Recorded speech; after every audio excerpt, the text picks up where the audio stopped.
उत्तराखंड के जोशीमठ में आज आपदा को तीसरा दिन है, मगर अभी भी रेस्क्यू टीमों को कोई ज्यादा कामयाबी नहीं मिली है। एक तरफ तपोवन में स्थिति एनटीपीसी की सुरंग में फंसे लोगों की तलाश जारी है, तो दूसरी तरफ रेडी गांव में सर्च ऑपरेशन चलाया जा रहा है। और दो तस्वीरें आपके सामने हैं, रेडी गांव में सर्च ऑपरेशन और तपोवन में सुरंग में सर्च ऑपरेशन। और इस वक्त की बड़ी खबर का रुख करते हैं। अनिल बलूनी ने केंद्रीय ऊर्जा मंत्री से मुलाकात की है। आपदाग्रस्त इलाकों की स्थिति को लेकर उन्होंने बातचीत की। पुनर्निर्माण में सहयोग को लेकर भी बातचीत की है। आपदा प्रभावित लोगों को लेकर अहम बातचीत हुई है। तो राज्यसभा सांसद अनिल बलूनी ने केंद्रीय ऊर्जा मंत्री से मुलाकात की है और हमारे साथ अनिल बलूनी जी जुड़ गए हैं। अनिल जी, जिस तरीके से आज आपने ऊर्जा मंत्री से मुलाकात की है, किन किन बिंदुओं पर बात हुई है आपकी? देखिए, आप सब लोग जिस प्रकार की आपदा आई है उससे सब परिचित हैं जी। कल हमारे जो केंद्रीय मंत्री हैं ऊर्जा के आर.के. सिंह जी, वह कल आपदा प्रभावित क्षेत्रों का दौरा करके आए थे। आज मैंने उनसे मुलाकात करके यह चर्चा की है, क्योंकि एनटीपीसी का पावर प्रोजेक्ट था जहां पर ये सारी दुर्घटना हुई है जी। उसके बाद किस तरह से उस इलाके के पुनर्निर्माण में एनटीपीसी और ऊर्जा मंत्रालय मदद कर सकता है, साथ ही जो लोगों के कल्याण के लिए है वह क्या क्या काम किए जा सकते हैं। आप लोगों को पता है जो जनहानि हुई है उसके बारे में माननीय मंत्री जी ने कहा है कि वो सबको जो मुआवजा राशि वो जल्दी मिल जाएगी। लेकिन जो लोग एनटीपीसी के कर्मचारी नहीं थे उनके लिए भी, जो वहाँ काम नहीं कर रहे थे, उनके लिए भी मैंने कहा है माननीय मंत्री जी से कि उनका भी सहयोग किया जाना आवश्यक है। साथ ही बहुत सारे लोगों के घरों का नुकसान हुआ है, लोगों के खेतों का नुकसान हुआ है, तो उसमें एनटीपीसी के हिसाब से क्या क्या मदद कर सकती है, उस सब के बारे में लंबी चौड़ी चर्चा हुई है। माननीय मंत्री जी ने कहा कि एक बार सब चीजों का आकलन कर लेते और उसके बाद जो रीणी गांव है या आसपास के और जो गांव हैं उन सब के लिए क्या क्या हम कर सकते हैं, जल्दी एक रिपोर्ट तैयार करके और फिर इससे आगे बढ़ेंगे। जी बिल्कुल। अनिल जी, भी आपसे जानना चाहेंगे, जैसा कि कल भी आपने ये कहा था कि टेक्नोलॉजी पर अब फोकस किया जाए कि इस तरीके की आपदाएं आती हैं तो पहले ही उसकी वार्निंग मिल जाए, इसको लेकर भी कुछ आपकी बातचीत हुई क्या? इसको लेकर कुछ और आगे काम? ऊर्जा मंत्री जी से तो पुनर्निर्माण और आपदाग्रस्त क्षेत्रों में एनटीपीसी और ऊर्जा मंत्रालय क्या मदद कर सकते हैं, इस पर चर्चा होगी। धन्यवाद। यहाँ तक आप कह रहे हैं कि अलार्मिंग सिस्टम और सारी चीजों के लिए, उसके लिए जल्दी हम तो भारत सरकार के विभिन्न मंत्रालयों से, चाहे अर्थ साइंस मिनिस्ट्री है और जो पूरा अर्थ साइंस का डिपार्टमेंट है, उस सब से बात करेंगे, केंद्रीय गृह मंत्रालय से बात करेंगे। आने वाले समय में इसके लिए बहुत बड़ी रणनीति हम लोग तैयार करेंगे, जिसका जल्दी हम लोग आप लोगों से चर्चा करेंगे। जी, धन्यवाद हमारे साथ जुड़ने के लिए और बातचीत करने के लिए। तो राज्यसभा सांसद अनिल बलूनी हमारे साथ जुड़े, तो उनका कहना है कि जो निर्माण वहां पर चल रहा है, पावर प्रोजेक्ट चल रहे हैं, उसको लेकर बात हुई। जोशीमठ आपदा से जुड़ी बड़ी खबर है। एनटीपीसी के 93 कर्मचारी लापता हैं। सुरंग में 39 लोगों के फंसे होने की आशंका है। ऊर्जा मंत्रालय ने बड़ी घोषणा की है, मृतक के आश्रितों को 20 लाख रुपए का मुआवजा दिया जाएगा। तो ये इस वक्त की बड़ी खबर। सुरंग में 39 लोगों के फंसे होने की आशंका है। जोशीमठ आपदा से जुड़ी बड़ी खबर। और एनटीपीसी के 93 कर्मचारी लापता हैं, अभी कोई पता नहीं चल पाया है। सुरंग में 39 लोग फंसे होने की आशंका है और इन सब के बीच ऊर्जा मंत्रालय ने मृतक के आश्रितों को 20 लाख का मुआवजा देने की बात कही है।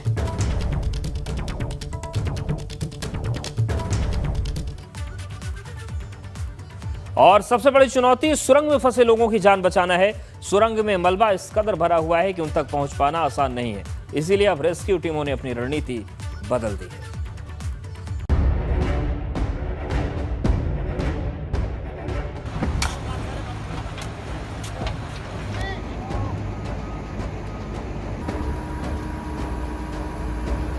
तपोवन में एनटीपीसी की इसी सुरंग के अंदर फंसे मजदूरों को बचाने की कवायद चल रही है।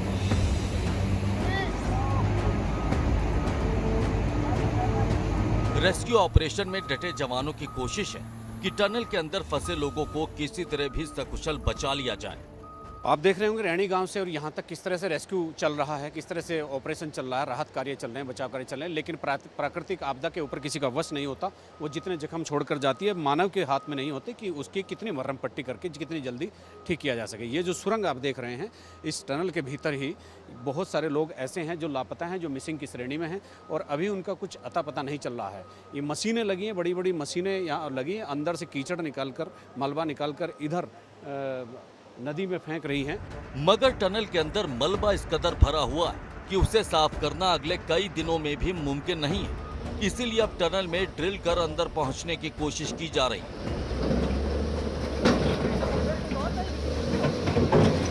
उस पर एक ड्रिल करके ऊपर से और जो टनल है वहाँ तक ड्रिल करके वहाँ पहुँचने का प्रयास किया जा रहा है। उसका काम शुरू हुआ है।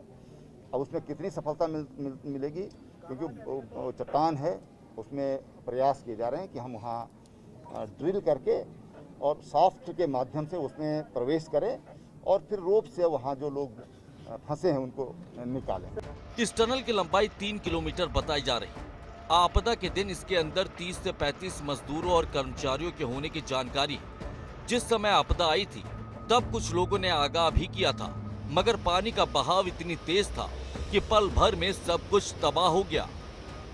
जब दो नदियों के बीच में जो यहाँ पे दिख रहा है वो आपस में टकराए, उसके बाद उथल पुथल हो गया। हमने सिटी मारी, हल्ला किया, जो सिक्योरिटी वाले वगैरह 2 पुलिस वाले बचे। टनल में रेस्क्यू के लिए बड़ी संख्या में जवान सर्च और रेस्क्यू में जुटे हैं। सेना, ITBP, NDRF और SDRF के जवान अपनी जान जोखिम में डालकर रेस्क्यू कर रहे हैं। आधुनिक मशीनों की मदद से सर्च और रेस्क्यू ऑपरेशन चल रहा है, मगर पूर्व CM हरीश रावत का कहना है कि रेस्क्यू ऑपरेशन में और आधुनिक मशीनों की मदद ली जा सकती है। आपदा से जूझने के लिए वेल इक्विप्ड किया जाए।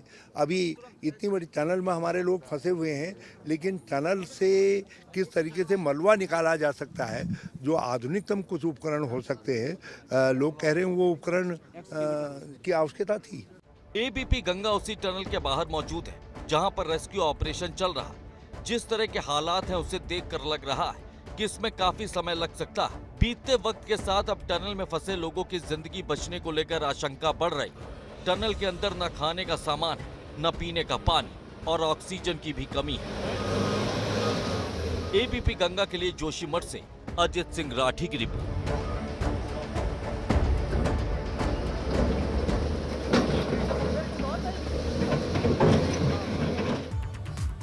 सीएम त्रिवेंद्र सिंह रावत ने आपदा प्रभावित इलाके का हवाई दौरा किया। इस दौरान सीएम ने आसमान से आपदा से हुई तबाही का जायजा लिया। तो वहीं सीएम त्रिवेंद्र सिंह रावत जोशीमठ के आर्मी अस्पताल में भर्ती आपदा प्रभावित लोगों से मुलाकात करने भी पहुंचे। देखिए तस्वीर हम आपको दिखा रहे हैं, ये हवाई सर्वेक्षण जो मुख्यमंत्री त्रिवेंद्र सिंह रावत ने किया, उस हवाई सर्वेक्षण की तस्वीरें हैं। जो भी पूरा जो आपदाग्रस्त इलाका है उसका हवाई सर्वेक्षण त्रिवेंद्र रावत ने किया और आर्मी अस्पताल में भी वो पहुंचे, जहां पर उन्होंने जो पीड़ित लोग हैं उनसे मुलाकात की।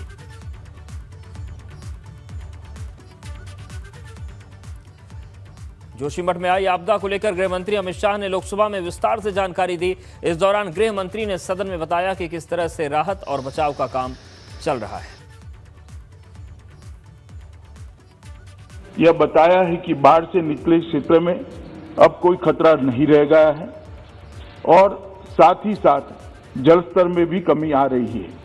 केंद्र और राज्य सरकार की सभी संबंधित एजेंसियां स्थिति पर कड़ी निगाह रखे हुए 7 फरवरी 2021 के उपग्रह डेटा के अनुसार रूसी गंगा नदी के जलग्रहण क्षेत्र में समुद्र तल से लगभग 5600 मीटर ऊंचाई पर एक ग्लेशियर के मुहाने पर हिमस्खलन हुआ, जो ग्लेशियर लगभग 14 वर्ग किलोमीटर क्षेत्र का था, जिसके कारण रूसी गंगा नदी के निचले क्षेत्र में फ्लैश फ्लड की परिस्थिति बन गई। रूसी गंगा नदी के जलस्तर में वृद्धि के कारण आई बाढ़ से 13.2 मेगावाट की कार्यरत छोटी जल विद्युत परियोजना पूरी बह गई। इस अचानक आई बाढ़ ने निचले क्षेत्र में तपोवन में धौली गंगा नदी पर स्थित NTPC की निर्माणाधीन 520 मेगावाट की जल विद्युत परियोजना को भी नुकसान पहुंचाया है। उत्तराखंड सरकार ने यह बताया कि बाढ़ से निचले क्षेत्र में अब कोई खतरा नहीं है और साथ ही साथ जलस्तर में भी कमी आ रही है। रेणी गांव के पास रेस्क्यू टीमें सर्च ऑपरेशन चला रही हैं। कहा जा रहा है कि जिस समय सैलाब आया तब कई स्थानीय लोग नदी के पास काम कर रहे थे जो पानी के साथ बह गए। इसके साथ ही ऋषि गंगा पर बन रहे पावर प्रोजेक्ट पर भी मजदूर काम कर रहे थे जो कि मिसिंग है। यहाँ पे मलबा काफ़ी सारा आ रखा है, मशीन से काम चल रहा है, इसमें समय लगेगा क्लियर होने में। ग्रिफ के इंजीनियर्स यहाँ पे हैं, बीआरओ के और सीनियर इंजीनियर्स हैं जो कि ब्रिज का काम भी उन्होंने देखना शुरू कर दिया है। मलबा हटाया जा रहा है और उसी में जो डेड बॉडी रिकवर हो रही है तो बॉडी बैग्स हैं और टीम्स हैं, मेडिकल टीम, एम्बुलेंस है, उनको फिर हम भेज रहे हैं इंक्वेस्ट पंचायतनामा और पीएम की कार्रवाई के लिए। रेणी गांव के पास बना ब्रिज सैलाब में बह गया। ये पुल सीमांत इलाकों के कई गांव को जोड़ता था। पुल बहने की वजह से सड़क के दूसरी किनारे पर रहने वाले कितने ही लोग इसमें फंस गए। फिलहाल लोगों को रस्सी के सहारे नदी के दूसरे छोर तक पहुंचाया जा रहा है क्योंकि यही एक पुल था जो आपस में माध्यम था जो बह गया है। क्योंकि ये संपर्क कट गया है, जो परली रेणी है इसको बोलते हैं विलेज को, तो जिप लाइन हमारे जवानों ने एक फिक्स कर दी है। थोड़ी देर में इसको प्रॉपरली फिक्स करके जो एसेंशियल लोड है, मेडिसिन है या कुछ सामान भिजवाना है उधर, तो हम जिप लाइन के थ्रू भिजवा देंगे उधर। और जोशीमठ आपदा अपडेट सामने आ रहा है। कुल 206 लोगों के लापता होने की सूचना है। ऋत्विक कंपनी के किस कर्मी लापता हैं? ऋत्विक कंपनी के सहयोगी कंपनी के 94 कर्मी लापता हैं। HCC कंपनी के 3 कर्मी अभी नहीं मिल रहे हैं। ओम मेटल के 21 कर्मी लापता हैं। तपोवन गांव के 2 लोग भी लापता हैं। रिंगी गांव के 2 लोग नहीं मिल रहे हैं। ऋषि गंगा कंपनी के 55 कर्मी लापता हैं। करछो गांव के 2 लापता हैं और रेड़ी गांव के 6 लोगों का अभी तक कोई पता नहीं चल पा रहा है। तो रेस्क्यू में एसडीआरएफ के 90 जवान लगे हुए हैं और रेस्क्यू में एनडीआरएफ के 129 जवान लगे हैं। आईटीबीपी के 425 जवान इस वक्त रेस्क्यू ऑपरेशन में जुटे हुए हैं। एसएसबी की एक टीम रेस्क्यू में शामिल है। सेना के 124 जवान आपदा राहत में शामिल हैं।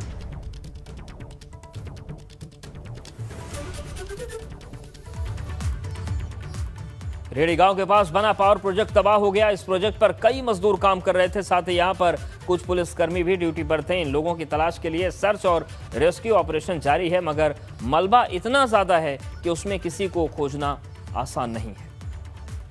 कि नाम नहीं बता पा रहे हैं, इसलिए वेरीफाई करना बड़ा मुश्किल हो रहा है कि ये लोग कौन थे, क्योंकि काफ़ी सारे इसमें जो थे इनके पेटी कॉन्ट्रैक्टर्स जो हैं उनके साथ लगे हुए वर्कर्स थे, जिनके नाम या पता या कहाँ से थे, ये कंपनी ने इसको कोई प्रॉपर रिकॉर्ड कीपिंग रखी या नहीं रखी हमें नहीं मालूम, क्योंकि इन एनी केस वो रिकॉर्ड्स मिल नहीं रहे हैं अभी, तो रिकॉर्ड्स भी बह चुके हो सकते हैं। तो जो कॉन्ट्रैक्टर्स हैं या इनके साथ वाले काम करने वाले जो ये बता पा रहे हैं, इनसे सारा इन्फॉर्मेशन हम ले रहे हैं। जितना इन्फॉर्मेशन के आधार पर हमें जो हम रिकन्स्ट्रक्ट कर पा रहे हैं उसके आधार पर ये डॉक्यूमेंट्स को हम बना रहे हैं। हमारे कांस्टेबल थे और यहीं पर सेंट्री गार्ड रहती थी। हमारे 4 लोग थे यहाँ पर, जिनमें से 2 लोग अभी मिसिंग थे और एक की अभी बॉडी रिकवर हो गई। रेस्क्यू ऑपरेशन को लेकर बीआरओ के चीफ इंजीनियर और एयर और शिवलिक प्रोजेक्ट के हेड एसएस राठौर से बात की हमारे ब्यूरो चीफ अजीत सिंह राठी ने। कितनी भी बड़ी आपदा हो, कितनी भी बड़ी त्रासदी हो, हम भारतीय हैं, हम में जीने की उम्मीद और आशा भरी पूरी रहती है। इतनी बड़ी त्रासदी आई है और अभी आप यहाँ देखिए किस युद्ध स्तर पर काम चल रहा है। मेरे साथ बीआरओ के शिवालिक प्रोजेक्ट के चीफ हैं, चीफ इंजीनियर एस राठौर साहब। मैं उनसे बात करता हूँ, चूँकि ये एकमात्र सामरिक महत्व का भी और पब्लिक इंटरेस्ट का भी एकमात्र पुल था जो हमारे चाइना की तरफ मलारी, बाराहोती और तमाम जो नीति घाटी है, ये इन सब चीज़ों को जोड़ता था। और उधर से एक बड़ी जनसंख्या, बड़ी पॉपुलेशन का जो एक हिस्सा है वो इस समय हमारे खुद की कंट्री से ही सड़क मार्ग से कट गया है, क्योंकि एक पुल था, ये सामरिक दृष्टि से भी था। और ये मैं अभी एक आपसे मुखातिब कराता हूँ और वो तैयारियों के बारे में बताएंगे। राठौर साहब, ये बताइए कि डिजास्टर तो हुआ और ये परमानेंट पुल था, और परमानेंट तो स्ट्रक्चर खड़ा होने में समय लगेगा। अभी एक बैली ब्रिज का एक ऑप्शन आता है, वो लगभग कितने दिन में तैयार हो जाता है? देखो, ये जहाँ पर अभी हम खड़े हैं, ये 90 मीटर स्पान का ब्रिज था। Permanent bridge load class 70, highest जो लोड क्लास होती है। अभी गैप यहाँ पर 90 मीटर से बढ़कर 200 मीटर का गैप हो गया है। और आप देख रहे होंगे जो होम बैंक जहाँ पर हम खड़े हैं, यहाँ पर जो अबटमेंट जिसके ऊपर ब्रिज रेस्ट करता है, वो अबटमेंट का भी कोई नामो निशान नहीं है। तो परमानेंट बनने में काफ़ी टाइम लग जाता है। इसलिए हमने ये प्लान किया है कि एक बैली ब्रिज के थ्रू एक कनेक्टिविटी दिया जाए। यहाँ से करीब 200 मीटर आगे अपस्ट्रीम साइड में देखें, जहाँ नेरो रोड विड्थ हो जाती है चैनल की, वहाँ पर हम प्लान किया है कि एक बेली ब्रिज लॉन्च किया जाए और उसके हिसाब से कनेक्टिविटी। तब ये जो बेली ब्रिज का कॉन्सेप्ट है, जब ये हम काम शुरू करेंगे तो ये क्या कितना टाइम लगेगा इसको एक खड़ा होने में, आवागमन शुरू करने? देखो अभी सबसे बड़ा चैलेंज इसकी अप्रोच बनाने का है। बेली ब्रिज लॉन्च करने में ज़्यादा टाइम नहीं लगता है, ज़्यादा से ज़्यादा 4-5 दिन लगते हैं, लेकिन इसकी अप्रोच काटना एक चैलेंज हो गया है अभी, जिसके लिए हम कोशिश ये कर रहे हैं कि एज अर्लीस्ट इसको करें ताकि कनेक्टिविटी लोगों को मिले। सामरिक दृष्टि से कौन से महत्वपूर्ण इलाके हैं जो उधर हमसे सड़क मार्ग से कट गए हैं? नहीं, वो बॉर्डर के जितने एरिया हैं, यहाँ से चाइना बॉर्डर है, यहाँ से 80 किलोमीटर दूर है, वो सारे एरिया हैं जो इस रोड से कनेक्टेड हैं। बहुत धन्यवाद। तो मेरे साथ थे एएस राठौर साहब, तो उन्होंने बताया कि किस तरह से तैयारी कर रहे हैं, क्या तैयारी कर रहे हैं। बेली ब्रिज के लिए पहले अप्रोच बनाना बहुत ज़रूरी है, तब बेली ब्रिज का काम होगा। और ये यहाँ मैं रैणी गांव से एबीपी गंगा के लिए अपने सहयोगी प्रमोद वाजपेयी के साथ अजीत सिंह राठी। और इस वक्त की बड़ी खबर का रुख करते हैं। राज्यपाल बेबी रानी मौर्य ने चमोली में प्राकृतिक आपदा के बाद चल रहे राहत और बचाव कार्यों के संबंध में एसडीआरएफ, आईटीबीपी, सेना के अधिकारियों और चमोली जिला प्रशासन से जानकारी ली है। राज्यपाल ने राहत और बचाव कार्य के लिए रेड क्रॉस को 5 लाख का अनुदान भी दिया है। तो जोशीमठ में आई आपदा को लेकर अब सवाल यह है कि आखिरकार इतनी बड़ी तबाही के पीछे की वजह क्या रही। इसी पर आप देखिए हमारी ये खास रिपोर्ट।